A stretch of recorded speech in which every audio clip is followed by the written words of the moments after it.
Hi guys, this is Pestily and welcome to another Escape from Tarkov video. Today we have the final piece of the puzzle to explain what's going on with the whole hardcore thing, and I'm going to go through with it with you right now. So without further ado, let's crack straight into it. Alright, so if you're living under a rock, haven't been keeping up with what's going on in Tarkov, BSG have stated they're going to do a wipe sometime this month, and it's going to be a hardcore wipe, and there's going to be all these new changes to the game for this wipe in particular. They made this post saying that there was going to be the flea market disabled, increased item requirements for hideout zones. Hideout zones don't require found in raid items, limit to the hideout ammo crafts, and reduce spawn chance of rare loot. Realistically, that all is pretty much making the game harder. Besides, hideout zones don't require found in raid items because you'll be able to put certain items into your container to be able to upgrade your hideout. Then the following day, they released this doozy, which was restricting location accessibility. Most of the locations will only be accessible through transits from appropriate locations. And then the secure container can't store ammo, currency, and certain meds. Limited trader interaction, being that medicine, weapons, and ammo and armor will have a different range of availability.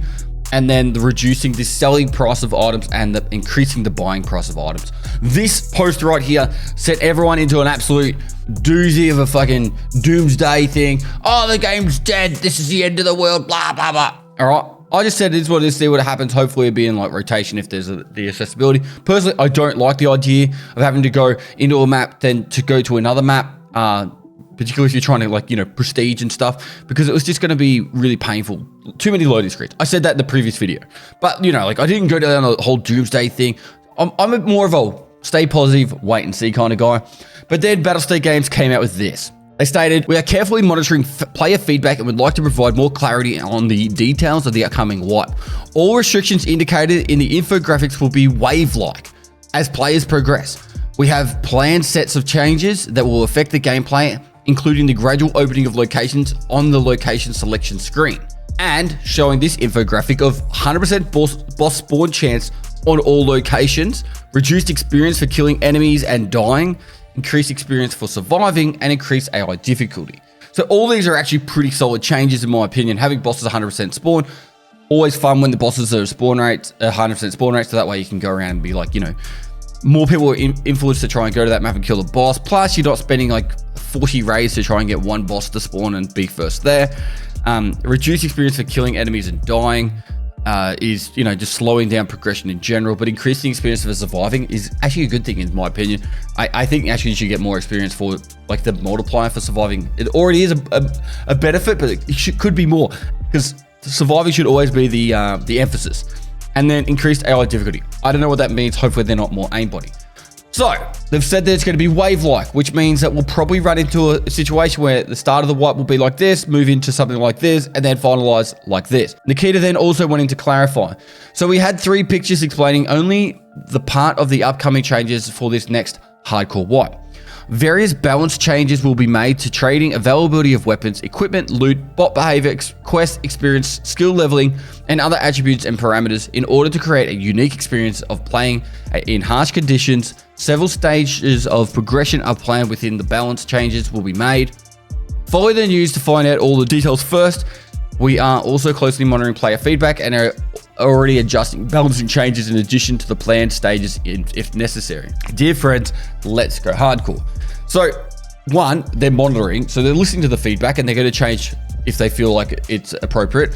And 2, they've got a lot planned for this. It's not just like they're like, oh, let's just try these things and then forget about it. They are trying to build what, I would imagine it'd be very similar to what they did with the zombie event, where it was like, the world kind of felt like it was a world adapting. Like certain locations were getting infected by zombies, and it was going like that. So my theory is they're trying to make it more like a live world, for lack of better words. And so I would say wait and see. One of the biggest contentious points as well about this is that scav running would be, OP, particularly at the very beginning, and then also ref will be just annihilating the whole idea of hardcore, because if you play arena, then you're going to have access to all this cool stuff really quickly, and so ref is going to be OP.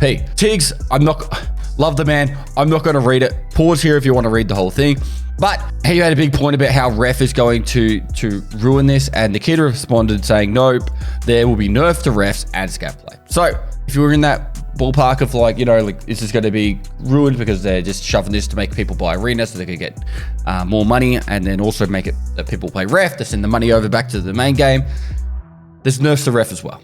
Okay, so I'll leave that there. So the last thing I'll say is give it a go. If you like it, sweet. If you don't, play something else. There's Arc Raiders coming out like in October. There's I'm hyped on PoE 2 at the moment. PoE 2 will have a next league in August. Give it a go. If you enjoy it, sweet. I honestly think the first month is going to be a lot of fun, and then it might get a little bit tedious to try and progress. I'm used to the pain and suffering CBT kind of stuff, whereas other people won't have the time to progress all the way to Prestige 3, but maybe they'll slowly loosen stuff up as well. We have to wait and see. We don't know all the information yet, but give it a go. Like it, keep playing. If you don't play. It is actually the best time for BSG to do this. Like, obviously, it would have been better to do it before, as in like in one of the last previous 20 wipes, they could have done something like this. But realistically, they should do something like this before 1.0, because once 1.0 happens, everyone's going to have this expectation that Tarkov needs to stay a particular way.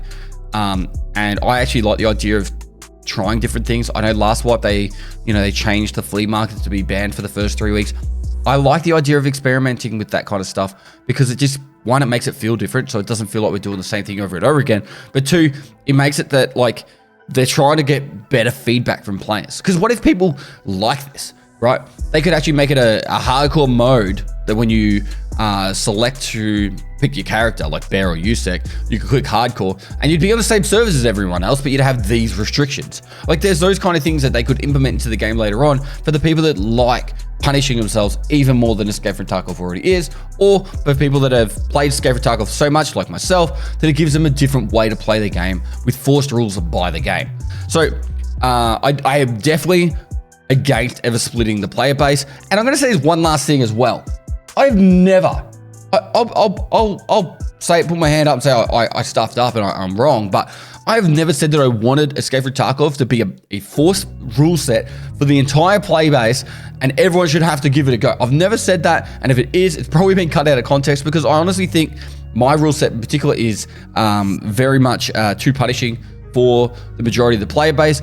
But, you know, I've always said it'd be cool to do an event.